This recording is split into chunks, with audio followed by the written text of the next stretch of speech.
Hi friends, നമസ്കാരം. നമ്മുടെ ഇഷ്ടവിശേഷങ്ങളായ കാതോട് കാതോരത്തിൻ്റെ ഒരു അടിപൊളി വിശേഷമായിട്ട് വന്നിരിക്കുന്നത്. അപ്പോൾ എല്ലാവർക്കും നല്ലൊരു ദിവസം ആശംസിച്ചുകൊണ്ട് തന്നെ നമുക്ക് വിശേഷത്തിലേക്ക് പോകാം.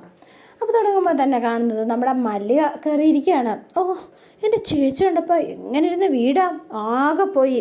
ഓ, ഞാനത് മറന്നോ, നിങ്ങൾക്ക് എൻ്റെ ചേച്ചിയെപ്പോലെ വീട് നോക്കാൻ അറിയില്ലല്ലോ അല്ലേ എന്ന് ചോദിച്ചു പ്രഭാവതിയെ ചൊരുകയറ്റുക.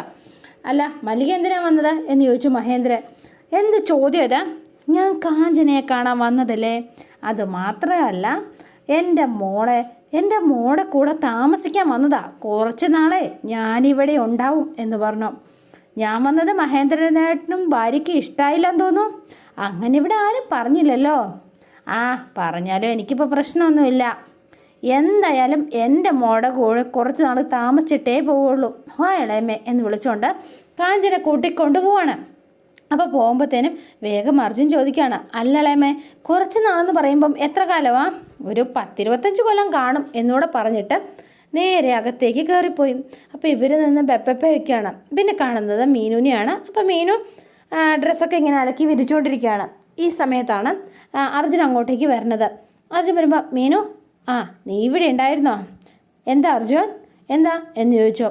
അതെ, നിന്നോട് ഞാനൊരു പ്രധാനപ്പെട്ട കാര്യം, ഞാൻ ഈ പറയുന്ന കാര്യം നീ ശ്രദ്ധിച്ച് കേൾക്കണം. എന്താ അർജുൻ? ഇനി മുതൽ നീ ഈ വീട്ടിൽ വളരെ കെയർഫുൾ ആയിരിക്കണം. ഹാ, ഇതാണോ? ഞാൻ എന്തിനാ കെയർഫുൾ ആയിരിക്കണത്? വന്നിറങ്ങിയിട്ടില്ലേ ആ ഇളയമ മല്ലിക, അവരൊരു സാധാരണ ആളല്ല. അതെന്താ എന്ന് ചോദിച്ചോ. വില്ലത്തരം കാണിക്കാനായിട്ട് അവരെ കഴിഞ്ഞിട്ടേ ആളുള്ളൂ.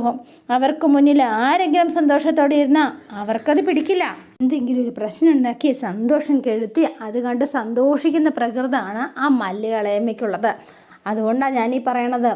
അതുകൊണ്ട് നീ ശ്രദ്ധിച്ച് വേണം, വളരെ വളരെ കെയർഫുള്ളായിട്ട് വേണം ഇരിക്കാൻ. അവരാരാന്നും പോലും എനിക്കറിയില്ല, ഞാൻ ആദ്യമായിട്ട് കാണുക.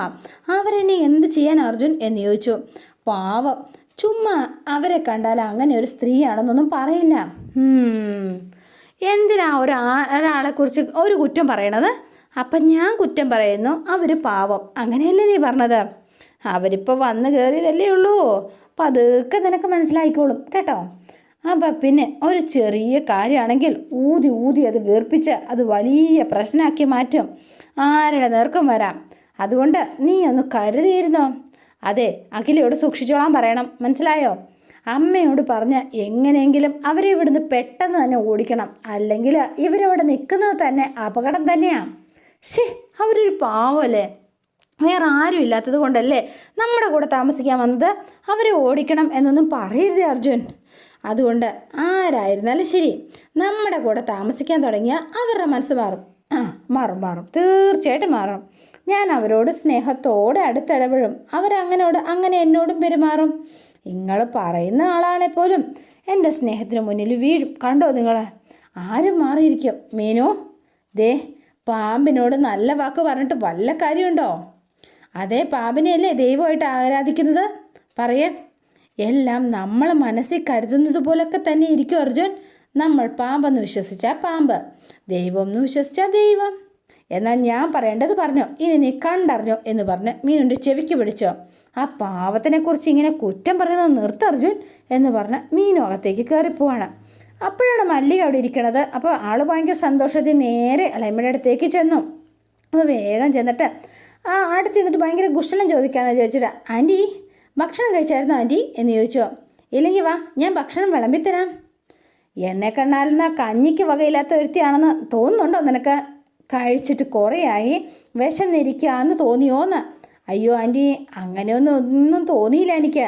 ഞാൻ അങ്ങനെ ഉദ്ദേശിച്ചല്ല ചോദിച്ചത്. സാധാരണ ചോദിക്കുന്നത് പോലെ ഭക്ഷണം കഴിച്ചു എന്ന് ചോദിച്ചെന്നേ ഉള്ളൂ. സാധാരണ ചോദിക്കും പോലെ ആണെങ്കിൽ എന്തൊക്കെയാണ് വിശേഷം, സുഖമാണോ എന്നൊക്കെയല്ലേ ചോദിക്കേണ്ടത്. ഇതെന്താ നീ ഭക്ഷണം കഴിച്ചോ എന്ന് ചോദിച്ചത്? പറയേ, നീ ആരാ ഇതൊക്കെ ചോദിക്കാൻ? വാഴത്തൈക്ക് തുണി തയ്ച്ച പോലെ നിൽപ്പുണ്ടല്ലോ. എന്തേ, ഞാൻ ഈ വീട്ടിലെ മൂത്ത മരുമകളാ ആൻറ്റി. മീനു? മൂത്ത മരുമകളോ? ആ അതെ, അർജുൻ്റെ ഭാര്യ. ഓ, മനസ്സിലായി, അത് നീയാണല്ലേ. അല്ല, നിന്നെ എന്ത് കണ്ടിട്ടാ അവിടുത്തെ മൂത്ത മരുമകളാക്കിയത്? ഉണ്ട കണ്ണും നല്ല പരന്ന നെറ്റിയും. അല്ല, എല്ലാവർക്കും പരന്ന നെറ്റിയില്ലേ? താർക്കുത്തരം പറയുന്നോടി. ചുരുട്ടിക്കൂട്ടി ഞാൻ വെളിയിലോട്ടെറിയും. അല്ലാൻറ്റി, എനിക്കും മനസ്സിലാവുന്നില്ല. അല്ല, ഞാൻ എന്ത് തെറ്റ് ചെയ്തിട്ടായി എന്നോട് ഇങ്ങനെ ദേഷ്യപ്പെട്ട് പെരുമാറുന്നത്? ആനയുടെ മുതുകിൽ കയറി കട്ടുറുമ്പ് കുത്താൻ നിൽക്കല്ലേ. ഭക്ഷണം കഴിച്ച എന്നോടാ ചോദിക്കുന്നത് ഭക്ഷണം കഴിച്ചോന്ന്. അപ്പോൾ അർജുൻ ഇത് കേട്ടുകൊണ്ട് വരികയാണ്. ചിരി വന്നോട്ടോ അർജുന്.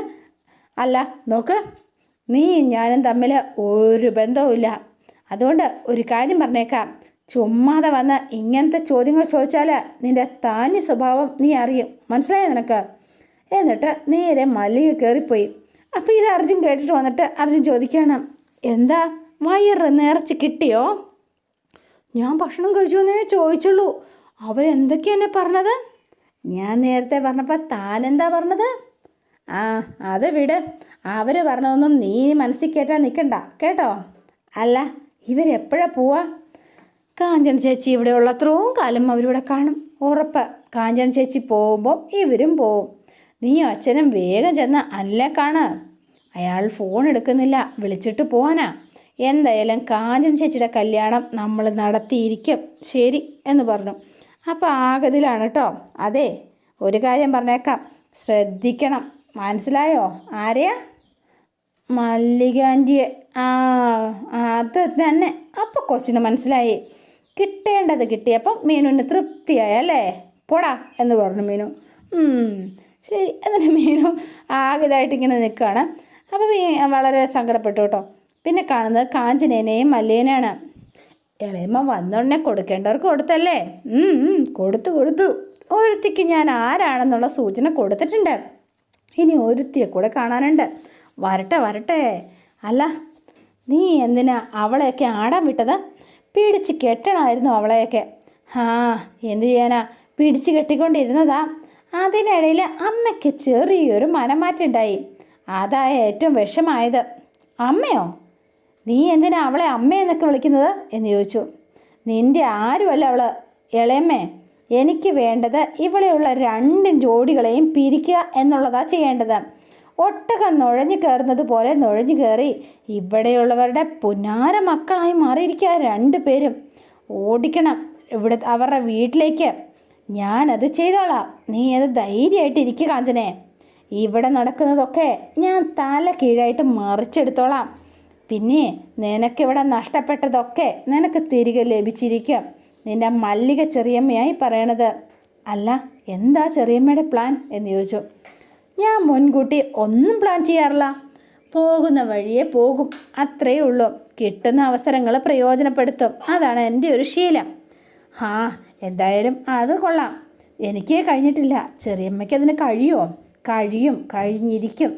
എന്താണെങ്കിലും എനിക്ക് നിന്നോടൊരു ഇഷ്ടമുണ്ട് കേട്ടോ. കല്യാണം കഴിക്കുന്നവരെ തന്നെ എനിക്കിഷ്ടമല്ല. ഞാൻ കല്യാണം കഴിച്ചിട്ടില്ല, നീയും കല്യാണം കഴിച്ചിട്ടില്ല. അതാട്ടോ നിന്നോടുള്ള ഇഷ്ടത്തിന് കാരണം. എന്തായാലും വിവാഹം കഴിക്കില്ല എന്ന് നീ തീരുമാനിച്ചത് നന്നായി. അത് മതി. ഞാൻ ചെന്ന് 2ാമത്തവളെ ഒന്ന് പിടിക്കട്ടെ. എൻ്റെ അമ്മോ, വിവാഹാലോചന എനിക്ക് നടന്നുകൊണ്ടിരിക്കുക. ഞാൻ വിളിച്ചുകൊണ്ട് വരുത്തിയിട്ട് എനിക്ക് തന്നെ ഒടുക്കം പാരയാവോ എൻ്റെ അമ്മോ എന്ന് പറഞ്ഞ് കാഞ്ചന. അപ്പം മീനോടിരുന്ന് എന്തോ തുന്നിക്കൊണ്ട് നിൽക്കുകയാണ്. അർജുൻ പതുക്കെ കയറി വന്ന് മീനുവിൻ്റെ കവിളിൽ ഒരു കൊടുക്കുകയാണ്. വീട്ടിലുള്ളവരെ പോലെ പേടിയില്ലാണ്ടായല്ലോ വന്ന്. മല്ലിക ചെറിയമ്മ വിളിക്കണോ എന്ന് ചോദിച്ചു. വേണ്ട എന്ന് പറഞ്ഞിങ്ങനെ നിന്നപ്പോഴാണ് മഹേന്ദ്രൻ അങ്ങോട്ടേക്ക് വരണത്. നീ ഇതുവരെ തോട്ടത്തിൽ പോയില്ലേ? പോകാൻ തുടങ്ങുക അച്ഛാ എന്ന് പറഞ്ഞു. അല്ല, നിങ്ങൾ കാഞ്ചനയുടെ കാര്യം മറന്നോ? അങ്ങനെ മറക്കാൻ പറ്റുമോ എന്ന് മീന ചോദിക്കുകയാണ്.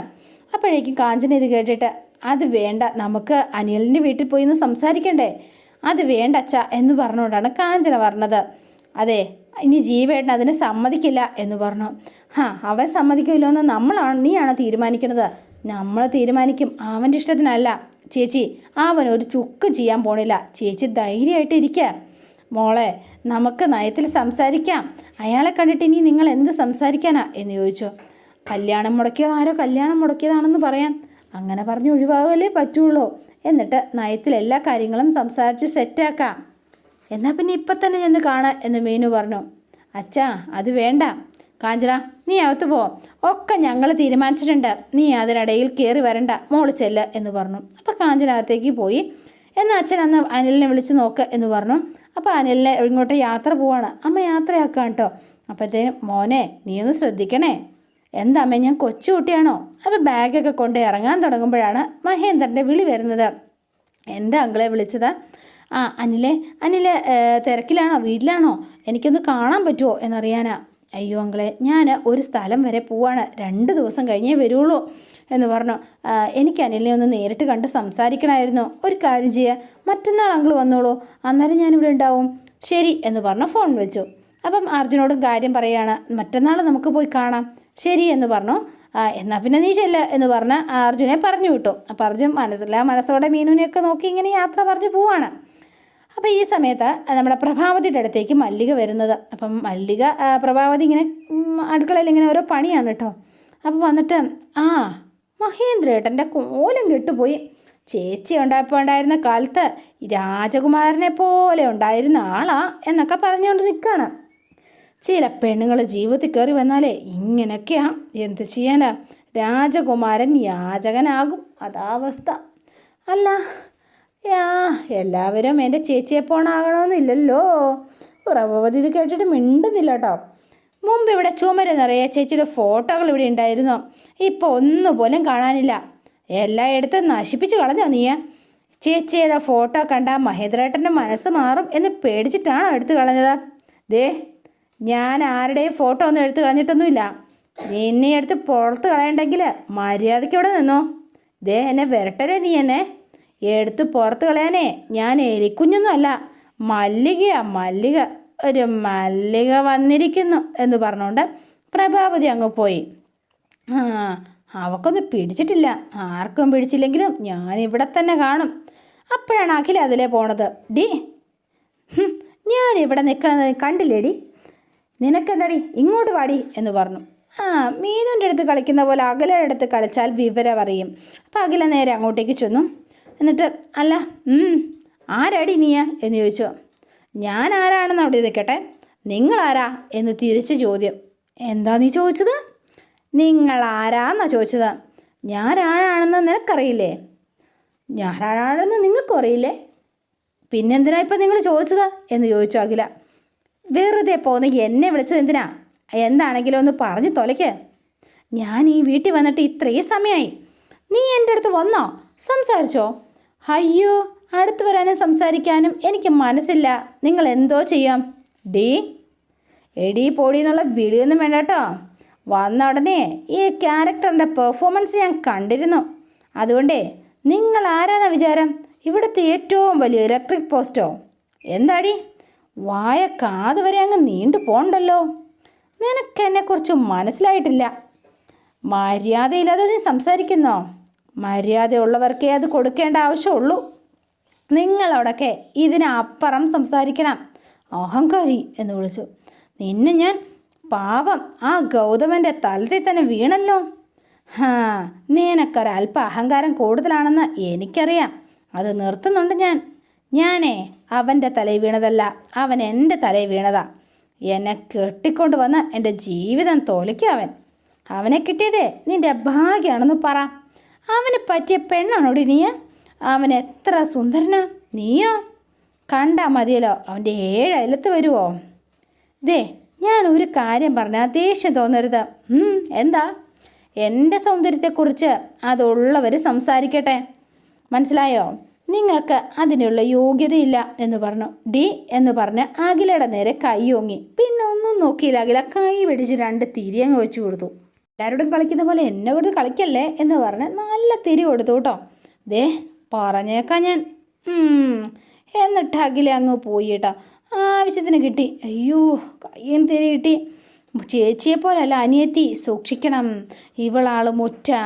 അപ്പോഴാണ് നമ്മുടെ മീനു അതിലേ വരുന്നത്. അപ്പം മീനിൻ്റെ ഫോണിലേക്ക് ഒരു കോൾ വരികയാണ് അർജുൻ്റെ. ഹലോ, ഇതെവിടെയാ? ഇത് സമയം എത്രയായെന്ന് അറിയാവോ? പാതിരാത്രി ആയിട്ട് ഇതുവരെ എത്താറായില്ലേ? ഞാൻ ഇത്തിരി കഴിഞ്ഞ് ഉറങ്ങുള്ളൂ, നീ ഉറങ്ങിക്കോ.